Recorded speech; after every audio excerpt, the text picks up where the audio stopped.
Olá pessoal, tudo bem? Boa sexta-feira a todos. Sexta-feira que termina aí com a zima de gestão dentro do governo e também do antigo governo, da turma do Partido dos Trabalhadores, tudo por conta da Operação Cuibon, que é a operação da Polícia Federal, que foi deflagrada hoje cedo e que acaba colocando no mesmo balaio, Gedel Vieira Lima, Lúcio Funaro, Eduardo Cunha e o antigo governo do PT. Bom, do que eu tô falando, gente? O Gedel Vieira Lima apareceu hoje como o centro, né, das atenções dessa operação, porque ele tá aí, acabou de sair do olho do furacão, logo que foi jogado para fora do governo Temer.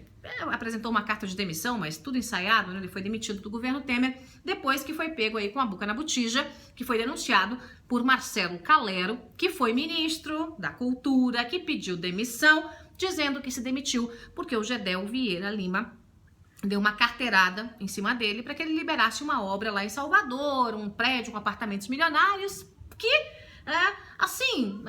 sem qualquer explicação, tinha como um dos proprietários, né, de um dos apartamentos, justamente o Gedel Vieira Lima, né? Coisa feia, né, Gedel? O Gedel caiu, ok. Isso diz respeito ao governo Temer, à gestão do governo Temer.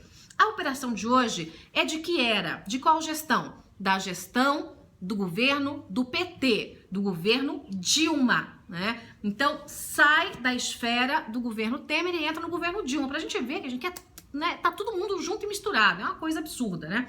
O Gedel Vieira Lima, segundo a Polícia Federal, né, usava o cargo que tinha na Caixa Econômica Federal, que era o cargo de vice-presidente da área de negócios jurídicos, PJ, pessoa jurídica, para dar carteirada, fazer influências e conseguir grandes empréstimos para empresas muito conhecidas aí do nosso noticiário, como por exemplo a JBS, assim com Lula, Lulinha, com a turma do PT, né? Conseguir grandes empréstimos e também fazer a troca de informações, né? O tráfico de influência, o tráfico de informações e também a facilitação desses empréstimos para essas empresas amigas dos reis e das rainhas, né? Ou do rei e da rainha. Quem eram, né, as cabeças desse negócio? Segundo a Polícia Federal, Gedel Vieira Lima, ex-ministro de Temer, mas que na época estava na Caixa, na época do governo passado, né? O Eduardo Cunha, presidente da Câmara dos Deputados, que hoje canta de galo só no presídio, né? Lá na Polícia Federal de Curitiba.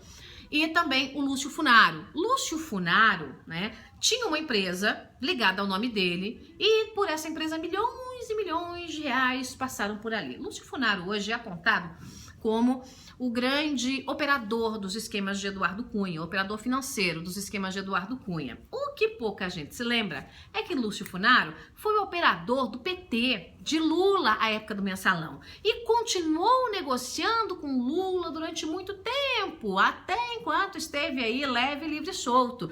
O Funaro não é um homem com ligações apenas com Eduardo Cunha, né? Também é outro que acendia a vela para Deus e para o diabo, ou no caso para o diabo e para o capeta, porque ali não tem Deus nenhum, né? É o diabo e o capeta, né? Então, o Lúcio Funaro aparece também nesse esquema, que é esse esquema de facilitação aí de empréstimos, né? Quem assinou aí as buscas e apreensões, os 7 mandados, foi o juiz Valisney de Souza, aquele lá do DF que foi o primeiro a colocar Lula no banco dos réus, né? É o Sérgio Moro, do Distrito Federal, um juiz sério, competente, de caráter, né? E que colocou a Polícia Federal na rua. Essa operação aconteceu no DF, no Paraná e também em Salvador, né? Como eu disse, foram 7 mandados de busca e apreensão. E eu vou dizer pra você, gente, do jeito que a coisa tá, do jeito que a coisa tá andando, não vai demorar muito não para que haja o pedido de busca, não só de busca e apreensão, mas de prisão em cima de Gedel Vieira Lima. Por quê? Porque as mensagens telefônicas trocadas por Eduardo Cunha e Gedel mostram claramente que havia esse tráfico, né, de influência e informação entre eles e a Caixa Econômica Federal. Ou seja, Eduardo Cunha mandava em Gedel, né, que por sua vez desenrolava os negócios na Caixa e tinha o Funaro aí e outras figuras, né, não só os 3, como o braço direito, né? Tudo isso acontecendo debaixo das barbas, né, do governo antigo, mas são figuras do partido desse governo. Então a bomba, minha gente, né, que foi armada lá, cai nesse governo e não tem como desvencilhar uma coisa da outra, até porque Gedel Vieira Lima, repito, foi escolhido como o grande homem de confiança de Michel Temer, acabou caindo, né, por mais uma carteirada que ele deu ali dentro do governo, né, para ter aí o seu prédio, o seu apartamento de luxo numa área que não podia, né, e por conta disso as coisas acabam se interligando. E eu vou dizer para você, quando a gente olha para essa política e quando a gente vê que na verdade, né, o que muda, né? Quem muda, né, de um para o outro? As modificações são muito pequenas e você vê os mesmos personagens atuando na organização criminosa. Muda o governo e o personagem atua de outra forma, em outro crime, mas continua no mundo do crime, né? Certa vez eu ouvi um delegado, né, muito antigo de polícia dizer o seguinte: olha, criminoso não muda de profissão, ele continua criminoso. Ele pode mudar o tipo de atuação. Então, né, de sequestrador ele vai virar homicida, né, de homicida, assaltante de banco, né, mas não acreditem que ele vai virar de sequestrador, né, líder da empresa, do mercado financeiro. Não. Em geral, ele muda só de atuação, mas o mercado continua sendo o mercado do crime. E quando a gente vê os políticos que estão ligados a essas organizações criminosas, que estão decididas e permanecem decididas a arrebentar com o Brasil, assaltar os nossos bolsos, né, acabar com toda a ética e moral, né, do país, porque nesse meio já acabaram mesmo, né, a ética e moral do país está resguardada em brasileiros como eu e você, porque no meio da política ela simplesmente é artigo de alto luxo, né, dá pra gente indicar aí nos dedos de uma mão, né, quem é que ainda tem um pouco de moral, e ainda nos inspira a olhar e dizer, opa, né, posso dar uma chance para uma figura X ou Y, mas é muito difícil.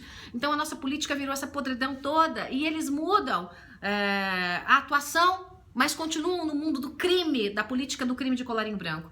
E é isso que a Polícia Federal, é isso que a Procuradoria do DF mostrou com esse caso. E pelo andar da carruagem, o GEDEL deve fazer companhia para Eduardo Cunha. É isso, pessoal. Curta, espalhe, compartilhe. E não se esqueça de espiar aqui o vídeo que eu fiz ontem aí sobre o novo delírio do Lula de querer R$1 milhão de Cássio Conserino, né? Participe no Twitter, participe nas redes sociais, somos todos Conserino. Aliás, todos nós somos a favor da justiça e da decência e contra Lula. Tchau, tchau.